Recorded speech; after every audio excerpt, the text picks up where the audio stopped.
રાજકોટ જિલ્લાના ઉપલેટામાં એક જ સમાજના બે જૂથ વચ્ચે મારામારીની ઘટના સામે આવી। ઉપલેટાના ધોરાજી રોડ પર મામલતદાર કચેરી પાસે સામસામે મોરા બે કાર અથડાતા મામલો બિચકાયો હોવાનું અનુમાન। હથિયારોનો છૂટથી ઉપયોગ થયો હોય તેમ જ્યાં જુઓ ત્યાં લોહીના ખાબોચિયા ભરાયેલા તેમજ 3 આંગળીઓ કપાયેલી જોવા મળી। બંને પક્ષે મળી કુલ 4 વ્યક્તિઓ ઇજાગ્રસ્ત થયા।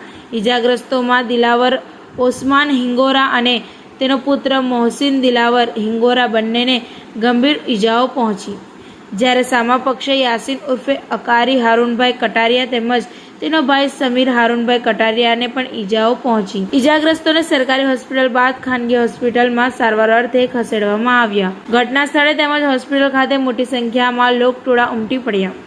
બનાવની હકીકત જૂની અદાવત હોવાનું અનુમાન, પરંતુ સત્ય હકીકત પોલીસ તપાસ બાદ સામે આવશે। અનિચ્છનીય બનાવ ન બને તે માટે ઉપલેટા પીઆઈ ધાંધલ તેમજ પોલીસ સ્ટાફ દ્વારા ચુસ્ત પોલીસ બંદોબસ્ત બંને જગ્યાએ ગોઠવાયો।